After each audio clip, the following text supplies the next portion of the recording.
Bem-vindos a mais um vídeo aqui nesse canal, espero que esteja tudo bem com vocês.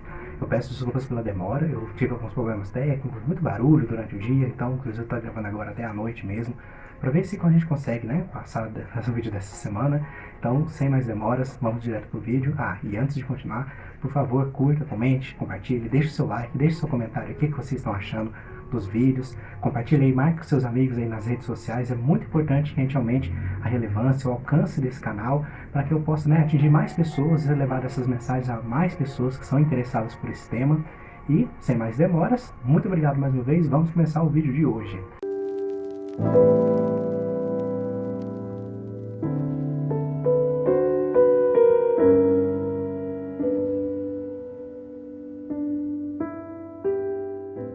Antes de começar, só para deixar claro aqui nesse vídeo e para os outros futuramente também, eu não vou fazer detalhes biográficos, biológicos sobre os pensadores, sobre os autores que a gente citar aqui, até mesmo porque tem material de muito mais qualidade aí no YouTube, né, de outras pessoas que falam sobre esse tipo de estudo proposital, por biografias. Então, quando eu citar, por exemplo, alguém aqui, algum filósofo, algum pensador, para contexto da nossa conversa, vou deixar na caixa de informações uma breve descrição, só para contextualizar.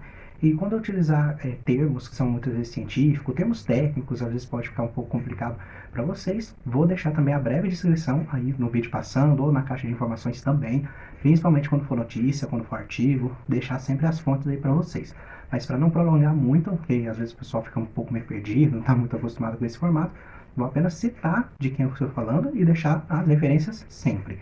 Mas se vocês quiserem, o que vocês acham? Se vocês quiserem fazer um aprofundamento sobre um determinado pensador, uma determinada linha de pensamento, de filosofia, o que vocês acham? Deixem aí na caixa de comentários também. Quem sabe, se tiver o pessoal animar, a gente pode até fazer um tema escolhido aí por vocês. Então, era só esse aviso mesmo, fica válido para os próximos vídeos a partir desse. E vamos começar. Como vocês puderam perceber, como está aí aparecendo as imagens para você logo a seguir, nós vamos falar de alguns assuntos aqui, por exemplo, Augusto Comte, vamos falar sobre o positivismo, vamos falar do lema da nossa bandeira, que é a ordem e progresso, de onde veio isso, né, qual que é o sentido disso para o nosso dia a dia, entre outras coisas que eu quero comentar com vocês também. Então, mais uma vez, eu quero pedir para você se inscrever nesse canal, ativar o sininho para receber as notificações, porque infelizmente o YouTube não entrega conteúdo para vocês. Então, para que possa ser sempre informado toda vez que eu subir um vídeo novo, para você ser notificado na hora, ativa o sininho aí, por favor, isso me ajuda muito. Por favor, compartilhe o vídeo também, vamos aumentar a relevância desse canal. Então, vamos novamente começar.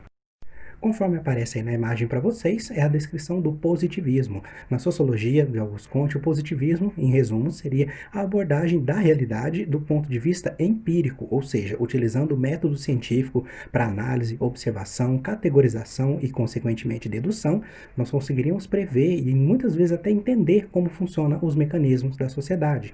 Conforme nós dissemos aí nos vídeos anteriores, a percepção e como ser o indivíduo age em meio ao coletivo, respeitando ou não a questão das liberdades, dos direitos, dos deveres, tudo isso é que é a nossa ideia de sociedade organizada e de coletividade. Para a sociologia, quando nós falamos aí do positivismo, estamos entrando também na consideração de que uma abordagem puramente empirista da realidade, ou seja, baseada nos fatos, nas experiências dos seres e tudo isso como é compreendido, como é analisado, como é categorizado, pode criar, vamos dizer assim, um rótulo para a gente entender como que a sociedade opera, quais que são os grandes problemas, a questão da desigualdade, da violência, várias questões que acontecem, fatores da sociedade que podem ser colocados assim numa caixinha, né, vamos dizer assim, de categorias, e supostamente surgem as teorias sociais, de onde as pessoas podem tirar de onde vem a desigualdade, a violência, por que determinado local acontece determinado fator socioeconômico, entre outras coisas também, né, que a nossa análise consegue compreender. Mas, sem fugir muito do assunto, como eu falei, vou deixar uma breve descrição aí para vocês, alguns exemplos. O positivismo aplicado no nosso dia a dia, ele vem de uma origem um pouco mais antiga, um pouco mais remota. Não tanto assim. Inclusive, na nossa própria bandeira, a gente tem o grande lema do positivismo. A teleologia, em suma, seria o estudo, uma ciência que estudaria os fins e os meios das coisas em qualquer área de conhecimento. Como nós falamos anteriormente, se tudo é um ciclo, tem começo, meio e fim, toda essa ordenação das coisas, como eu falei também anteriormente, esse microcosmo, macrocosmo, essa organização, estrutura de todas as coisas, pode ser analisada, observada, e se você observa uma coisa nos seus aspectos, a parte pelo todo, a gente chama isso na gramática, na literatura, de metonímia, que é quando você substitui partes de um todo ou imparcialmente e consegue perceber a ideia geral. Deixar alguns exemplos aí para vocês observar como funciona, mas na sociedade seria a mesma coisa. Então, se a gente analisa a sociedade, os seres de forma, né, de metonímia, nós diríamos que, apesar de estruturar alguns comportamentos, atitudes, padrões de determinados grupos de indivíduos ou de um determinado indivíduo em reação a um específico fator ou algum fato da sociedade, teoricamente conseguiríamos criar, presumir também e até mesmo prever coisas que aconteceriam, como conter essas coisas e como resolver os problemas decorrentes de um convívio em sociedade.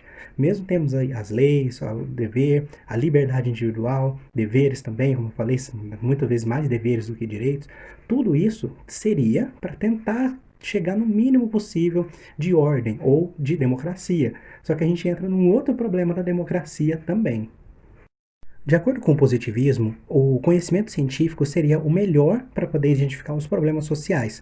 Como a gente aplicaria o método científico, assim como a gente faz em outras áreas do conhecimento, em outras ciências, conforme a imagem aparece aí para vocês, supostamente seria possível aplicar a mesma coisa para a sociedade. Só que isso tem algumas falhas também, porque isso levaria em consideração o indivíduo, levaria em consideração também o meio cultural onde ele se encontra, as situações que o levaram a agir de determinada forma.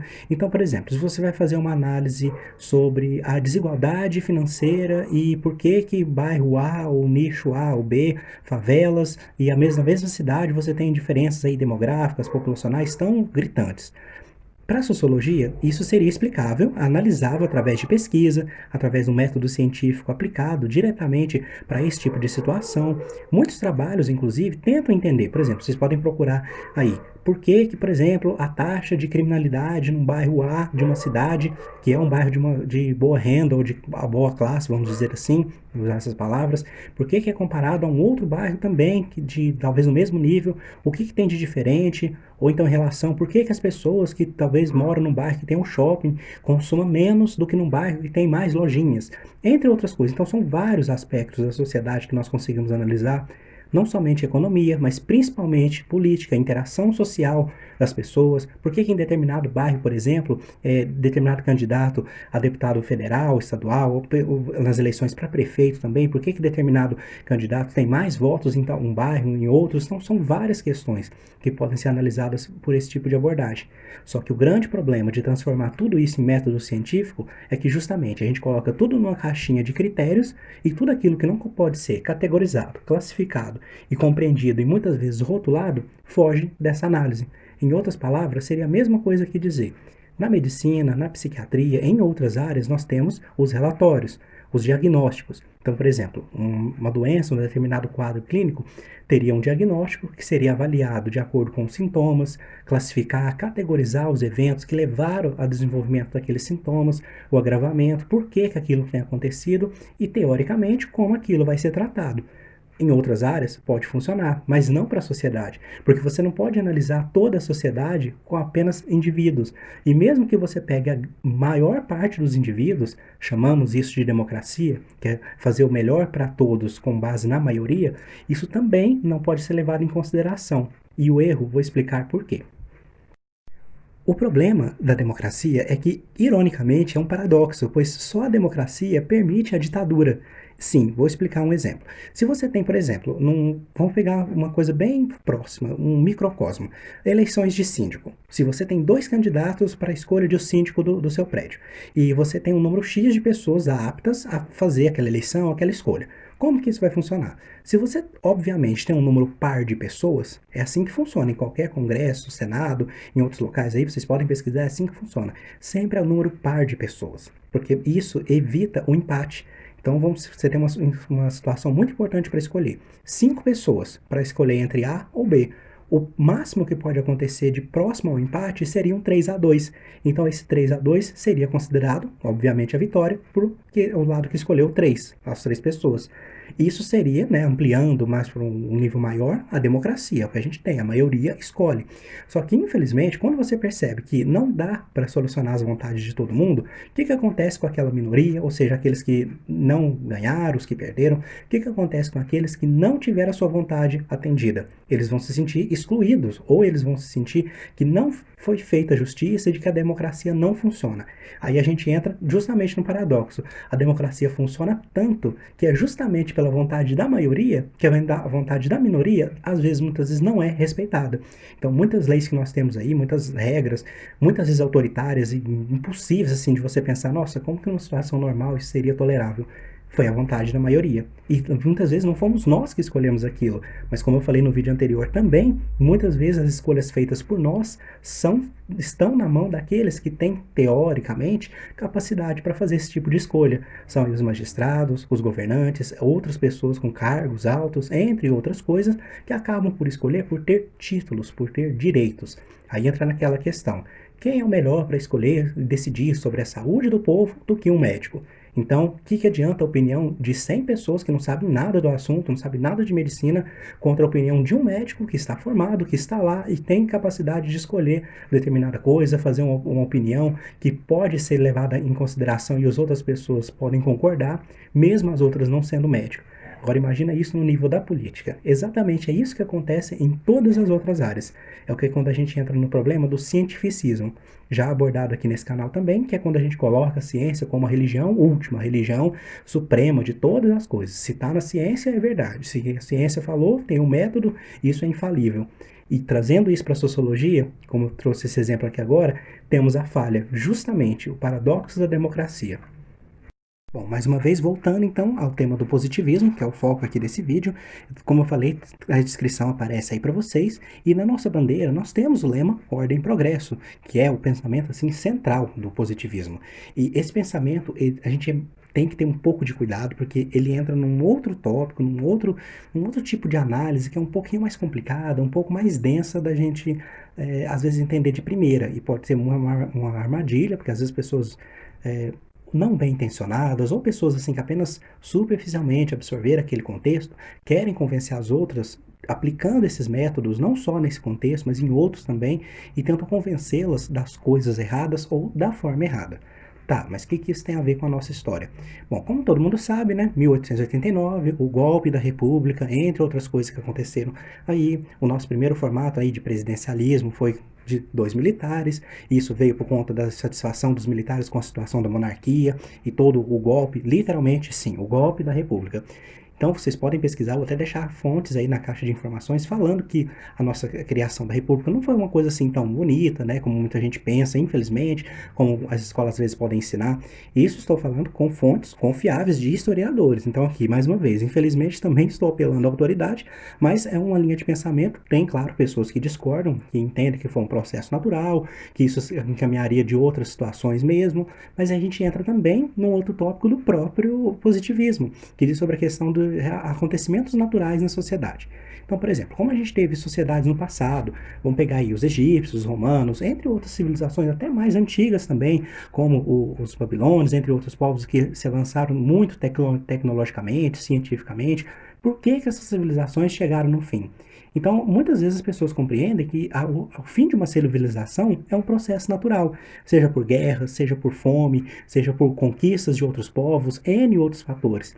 Vamos analisar nossa própria história. A gente não precisa ir tão longe lá no Império Romano, não precisa ir lá nos egípcios, é só a gente olhar a nossa própria história.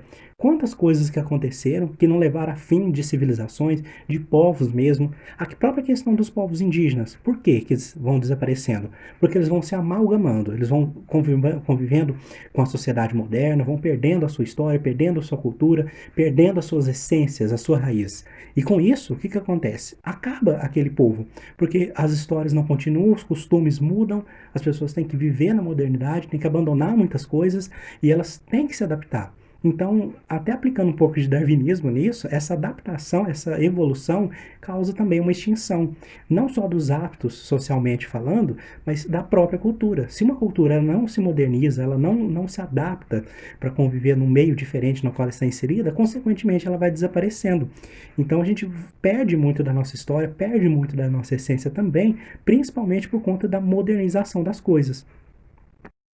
E quando nós falamos de ordem natural das coisas, de que esses eventos já estavam pré-definidos, então nós podemos imaginar que um dia a nossa sociedade, a nossa modernidade também vai acabar, seja abruptamente, como foi quando teve as guerras, ou por algum amálgama, por algum modelo de cultura, de constituição, qualquer outra coisa em que vá gradativamente, ou até mesmo no caso de uma grande revolução, como aconteceu no passado, várias revoluções, como a Revolução Francesa, a Revolução Russa, se no caso de uma revolução, sim, as coisas podem mudar drasticamente. Esse assunto de revoluções e mudanças, eu vou entrar num outro vídeo nesse assunto, porque é um pouco mais denso também, mais delicado, mas nesse aqui que a gente está falando, logo no começo eu falei que a democracia é um paradoxo porque ela permite a ditadura, como eu falei anteriormente. Então, se um determinado grupo chega ao poder, ele vai implantar a vontade dele de acordo com o que a maioria escolheu para aquele grupo.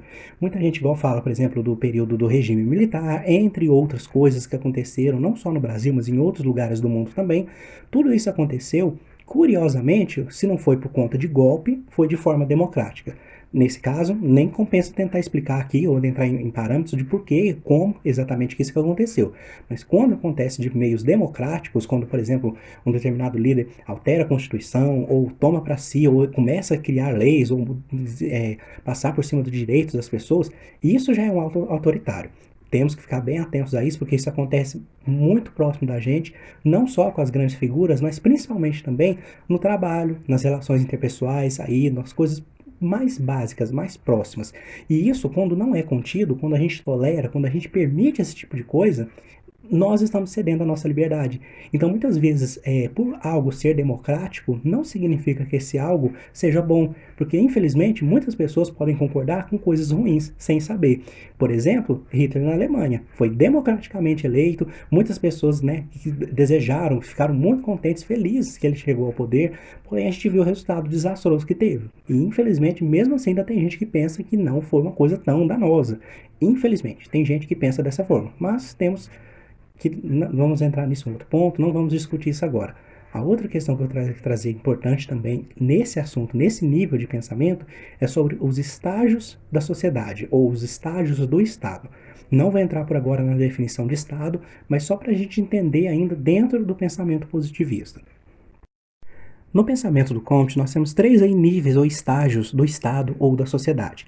Um deles é o estado teológico, ou seja, o estado religioso, mitológico, que é quando nós temos a construção do conhecimento, o florescimento da imaginação, onde as coisas são fictícias, é baseado pela fé.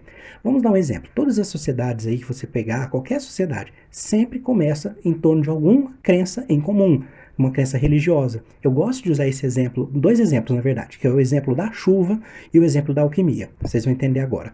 Então, no estado anterior de civilização, de coletividade, de sociedade, nós temos um estado teológico. Como eu falei, não vamos confundir com teleológico. É teológico no sentido de divindade mesmo. No estado teológico, a sociedade é baseada nas crenças, nos mitos e na fé, literalmente, nisso tudo. Então você pode observar que as formas mais rudimentares de sociedade, de coletivo, têm essa cultura. Por exemplo, os índios, os aborígenes, entre outras civilizações que começaram grandiosamente baseadas nas suas filosofias, na sua religião. Então, em outro exemplo, o homem pré-histórico ou nas sociedades bem mais antigas, por exemplo, a chuva. A chuva era considerado um ente divino, um próprio Deus, dependendo da cultura.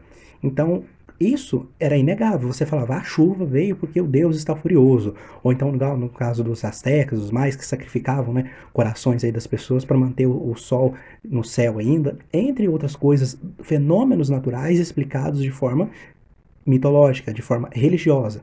Então, esse é o primeiro estágio. Num outro estágio da sociedade, nós temos aí que é o estágio metafísico ou abstrato, que é quando temos, por exemplo, o Renascimento, o Iluminismo, a gente entra mais na argumentação, a gente observa o mundo natural, observa as leis naturais, começa a ter compreensão do que é realmente uma lei natural também, aí que muitas delas são observadas, são criadas pela própria interação com a natureza. Então, de repente, já chove, mas não é a vontade de Deus, já chove por algum fenômeno, por algum fato, um acontecimento que leva àquela ocorrência. Então, através da observação, através do método científico, a gente consegue deduzir, compreender muitos dos fenômenos que acontecem e categorizá-los. Já no exemplo da chuva, nesse caso, com o método científico, a gente já entenderia. Hoje a gente tem essa compreensão, mas imagina a transição de entender que a chuva não acontece pela vontade de um Deus ou pela insatisfação de alguma entidade paranormal e tudo mais, mas simplesmente por fenômenos naturais. Compreender que a água tem um ciclo, que ela vai evaporar, que temos temperatura, temos N outras coisas que vão colaborar, que é todo um ciclo, uma cadeia de eventos que vai finalmente fazer com que aconteça a chuva. Então, de repente, já o raio sondando, um trovão, já não seria obra de um Deus furioso ou de alguma entidade da natureza, furiosa ou não com alguma coisa, nem resultado de orações, de sacrifícios, de sangue também, rituais para manter o sol no céu também, como os antigos faziam, já passa a ter mais sentido. Então a filosofia começa a pensar sobre essas coisas justamente usando a razão, tentando chegar numa resposta mais concreta, mais realista de por que essas coisas acontecem. Já no último estado de evolução de uma sociedade, o último estágio seria o estágio positivista ou o estágio absoluto tecnocrata. Vamos usar aqui alguns outros termos para ficar um pouco mais fácil.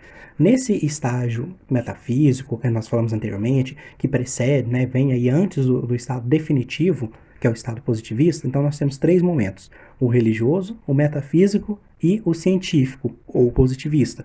Então, no último estágio de sociedade, a sociedade entende que exista religião, que existam crenças, que exista mitologia, que exista filosofia para debater sobre coisas que não são compreensíveis ainda pela ciência, seja pela limitação da época, pela falta de recursos, ou mesmo pela não compreensão de funcionamento das leis naturais, por falta de um método para esse tipo de estudo, para análise sobre esse tipo de coisa. Então, no último estágio na sociedade, que seria o estágio positivista, isso seria, a religião central seria basicamente a ciência, e o que a gente falou anteriormente, que seria o cientificismo. Então, o estágio final como ciência, nós paremos de ver as coisas como fenômenos da mente, fenômenos, mitos parapsicológicos, sobrenaturais, e passaríamos a enxergar esses fenômenos puramente como científicos. Então, a pergunta que fica é, onde entra a religião nisso? Onde que entra o debate filosófico? Onde que entra a imaginação, a criatividade, outras coisas da antiguidade, que no qual nós temos que muito que nos orgulhar hoje, tentar manter ainda, mas que com o tempo vão se desgastando. Porque, infelizmente, a ciência, infelizmente nesse sentido, a ciência vai tomando esses lugares que antes era preenchido pelo imaginário, pelo filosófico, pelo abstrato, e vai tirando muitas fantasias, quebrando muitos paradigmas, né? Trazendo mais a realidade, as coisas à tona, muitas coisas. Como, por exemplo, tenta explicar, por exemplo, para alguém, antes, né, da descoberta do magnetismo, imagina como que não deve ter sido, né? Tem as histórias, vou deixar aí para vocês também a descrição da origem disso, mas quando você tem uma tecnologia muito avançada, ou você começa a compreender leis naturais e manipular essas leis, essa ciência, esse conhecimento é o que muda a sociedade. Graças a isso nós tivemos grandes coisas, como por exemplo o avião, a bomba atômica, infelizmente nesse caso foi usada, né, para o mal, a utilização de energia nuclear, várias coisas. Então as descobertas permitem o avanço da sociedade, a evolução dos seres para usar aquilo para o benefício próprio ou não, pode ser usado para o mal, infelizmente na maioria das vezes é assim, mas parando para pensar, então a gente chegou em um nível, o estado anterior, que é o estado teológico, onde puramente existe somente a fé, nada pode ser questionado, porque a gente tem uma autoridade religiosa, seja através de uma figura de uma igreja, de algum livro, de alguma religião específica, e depois a gente já começa a ter uma flexibilização, já começa a ter um pouco mais de filosofia, de racionalismo, o Renascimento, inclusive, a época foi marcada por isso, o Iluminismo, tudo mais. Como eu citei anteriormente, um exemplo que eu gosto de usar nessa situação é o exemplo da chuva, como eu mencionei para vocês, e o outro exemplo da alquimia.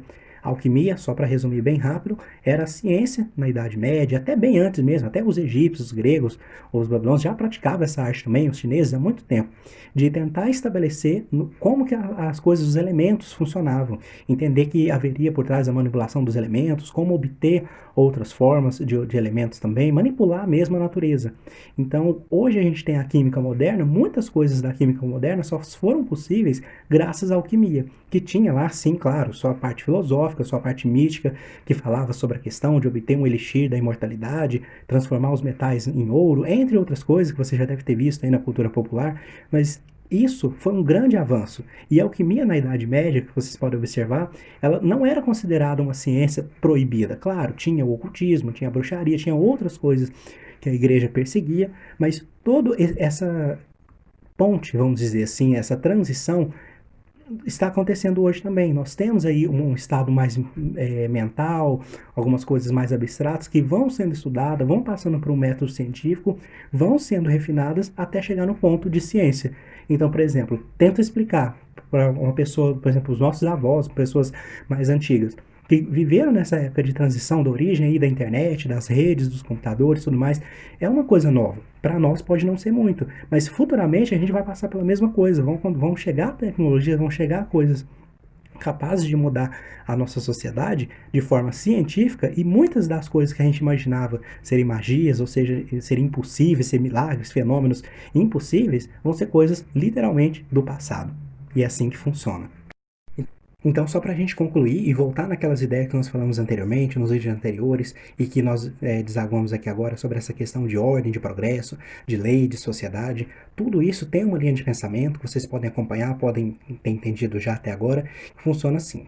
Sempre tem alguma teoria, algum tipo vertente de pensamento, seja ele religioso, filosófico ou os dois, tentando pegar as coisas da realidade, as coisas vivíveis, experienciáveis, o empirismo, colocar isso numa categoria, classificar os fenômenos, os elementos, as situações, os seres, os objetos.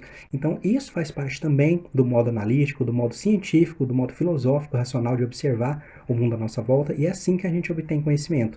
Só que muitas vezes isso pode ser prejudicial não só para nós, mas para os outros também, de acordo com a forma como esse conhecimento é aplicado, ele é obtido, ou muitas vezes difundido também. É o grande perigo que nos leva também a pensar em, por exemplo, o estado natural das coisas, que é com base nisso que muitas das grandes alegações aí do século anterior, dos sistemas totalitários, governos opressores, usaram, como por exemplo na Alemanha dizer, né, que a raça ariana seria superior por ser um estado natural, conforme estava descrito em vários tratados e livros e pensadores influentes que defendiam essas ideias, até mesmo a questão da escravatura era defendida como algo natural, então aconteceria e era o correto acontecer, e entre outras coisas, por exemplo, direitos das mulheres, direitos das crianças, entre coisas que aparentemente para nós são básicas e que já existiam desde a fundação do mundo, porém não. Muitas dessas coisas, inclusive ainda hoje, são fundamentadas e são defendidas, creiam por algumas pessoas ainda, em alguns lugares do mundo, até mesmo próximos da gente, algumas pessoas compactuam com essas ideias ainda, seja por um motivo religioso, porque na religião delas alguma coisa alega ou permite, legitima que elas tenham esse tipo de pensamento, ou até mesmo que defenda coisas como a escravidão, como a supremacia, né, de uma raça sobre outra, coisa que a gente é, né, inaceitável nos tempos modernos, mas que sabemos que infelizmente existe e não é fácil de combater, entre várias outras coisas que estão calcadas ainda, infelizmente, nesses pensamentos, por ordem religiosa ou por ordem metafísica, muitas vezes também por ordem filosófica. As pessoas têm determinadas crenças, um sistema de crença, um sistema de pensamentos que faz elas pensar daquela forma e elas não contestam isso, porque já é uma coisa natural, então contestar esse estado natural para elas seria errado. Então a modernidade, a transformação, a transição das coisas para algo novo, cientificamente falando, seria inadequado ou incorreto. Claro, a gente tem que levar em consideração também que muitos dos valores, princípios, a ética, a moral, as virtudes, os bons costumes, entre outras coisas que parecem antiquadas, muitas delas temos o dever moral de preservar, muitas delas ainda. Não podemos simplesmente abolir as coisas porque isso é antiquado, isso é antigo e vivemos no outro mundo, com uma nova era, com novas regras. Não. tem que ter um meio termo, tem que ter um equilíbrio. E quando a gente começa a estudar o positivismo, começa a estudar entre outras correntes filosóficas que eu vou trazer aqui posteriormente, a gente tem que levar em consideração isso, principalmente para a nossa vida, de não ter mudanças absurdas ou abruptas em questões culturais, comportamentais, porque se a sociedade também não sobrevive a esse tipo de mudança drástica, as pessoas não se adaptam muito, embora alguns digam que o darwinismo social literalmente é isso, quem sobreviveu, quem se adaptou bem, quem não, amém, boa sorte, como diz, vocês que lutem.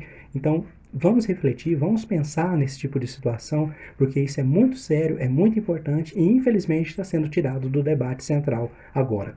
Seja por questões políticas, porque convém as pessoas não pensar nesse tipo de coisa, seja por questões religiosas, porque uma pessoa livre das amarras da religião, do medo, ou até mesmo das coisas que são impostas por esses sistemas de crenças e doutrinas. Então, temos que ter um pouco mais de racionalidade, sim. Não devemos abandonar também completamente a nossa fé, mas justamente ter um meio termo, como a gente falou até aqui agora. Para a fé, para a razão e para a filosofia, o que é explicado e entendido por essas, e para a ciência, o que pode ser compreendido, analisado e justificado por essas. Da mesma forma que a gente entende hoje o processo da chuva, e é incontestável você dizer que não é de outra forma que acontece, cientificamente falando, por que não trazer esse debate para outros níveis de pensamento, para outras coisas? Podemos chegar numa convivência melhor e às vezes muito mais pacífica com quem a gente tem divergência, porque talvez a gente acredita na mesma coisa, só que o modo como a gente entende aquilo é que nos separa. Então, será mesmo que compensa sermos fixos a uma ideia, a uma linha de raciocínio, uma filosofia, a alguma religião, simplesmente porque o novo parece surpreendentemente demais errado ou muito surpreso, muito distante de nós? Então, esse é o questionamento que fica para agora.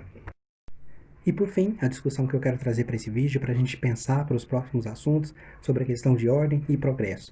Voltando nos vídeos anteriores, como nós falamos da organização, da sociedade, dos indivíduos, do coletivo, de todos esses opostos, esses termos que definem o pensamento moderno, quando nós vamos pensar sobre esse progresso, até que custo? Ou a custo de quê? Até que nível? Até que ponto?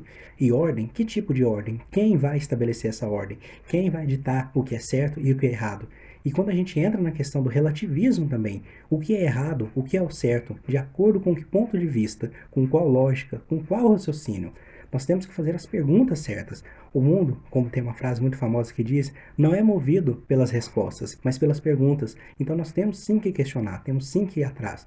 Claro, temos que ter um meio termo para não sermos rebeldes em relação a não aceitar as imposições da sociedade, da ordem natural das coisas, de como o certo deve acontecer. Temos que levar em consideração também o nosso certo, o que é correto, levar em consideração a cultura, mas sempre ter um meio termo, sempre ter um equilíbrio, nem 8, nem 80, nem a mais, nem a menos, mas justamente a sensatez de compreender que algumas coisas não serão explicadas, algumas coisas sim terão lacunas, principalmente nas coisas mais abstratas. Então, religião, filosofia, teorias, qualquer coisa, sempre terá falhas. Método científico também vai ter falhas. E essas falhas, essas lacunas, muitas vezes são preenchidas com os achismos, e é aí que mora o perigo. Muitas vezes as pessoas, elas complementam teorias com outros argumentos que colaboram com as ideias dela, que dão suporte àquilo, à crença que elas já têm, de modo errado. Você deve ter um senso crítico, deve ter sim um posicionamento referente às coisas que você não compreende, não aceita, tentar buscar, tentar compreender e ir atrás. Só que, como nós dissemos anteriormente, também não cair na armadilha do cientificismo ou no apelo da autoridade. Não é porque alguém estudou aquilo, alguém tem um diploma naquilo, que você também não possa saber. Mas da mesma forma também não significa que qualquer pessoa, simplesmente porque ela tem uma opinião sobre algo que ela leu, que supostamente, superficialmente ela entenda, também seja que ela tenha razão sobre aquilo. Então, em tudo cabe moderação, em tudo cabe bom senso. Mas como tem uma outra frase também, vou deixar aí para vocês que diz a mesma coisa, o bom senso talvez seja a coisa mais bem distribuída no mundo inteiro, porque todo mundo acredita que tem insuficiente e de forma moderada. Então, gente, muito obrigado. Espero que vocês tenham gostado do vídeo de hoje. E eu não vou demorar muito para trazer o próximo dessa semana, das outras também. Já tem algumas coisas acertadas, novidades aí para vocês, para ficar bem mais fluido, bem fácil de gravar, de passar os conteúdos. Então, mais uma vez, queria agradecer muito a sua atenção até aqui, pedir para você se inscrever, mais uma vez, ativar as notificações. E, como eu falei, eu preciso ter mais relevância aqui nesse canal para atingir mais gente. Então, é muito importante que você deixe seu like, deixe seu comentário também. Às vezes, se não tiver tempo, não tiver disponível, compartilha aí nas suas redes sociais. Se você marcar pelo menos uma pessoa, compartilhar com pelo menos uma pessoa fora, né, do seu ciclo, já está me ajudando muito. Isso vai me fazer crescer muito aqui, vai me ajudar os comentários, as críticas, sugestões, estão abertos sempre, podem sim opinar, por favor. É com isso que a gente vai chegar em mais pessoas. E sobre os próximos vídeos, eu já estou separando alguns assuntos, caso vocês queiram ter mais acesso comigo, vou deixar abaixo o link das minhas outras redes sociais, para vocês terem uma interação mais fácil, ter uma prévia, né, dos futuros tópicos aqui. E uma novidade, eu conversei já com algumas pessoas, já estão cientes, e nos próximos vídeos de resposta, que eu vou fazer periodicamente, respondendo as perguntas de vocês, os questionários, um bate-papo mais, né, mais descontraído, mais fluido, eu vou fazer alguns anúncios também, de algumas pessoas que já estão programadas aqui. Então, se você quiser ver seu anúncio também, entre em contato, vamos conversar. Então, mais uma vez, pessoal, muito obrigado mesmo. Não se esqueça de se inscrever, compartilhar, marque um amigo, compartilhe com mais uma pessoa, já me ajuda muito. Eu desejo para vocês uma excelente semana, muito boa sorte e muito obrigado mais uma vez. Com Deus e até a próxima.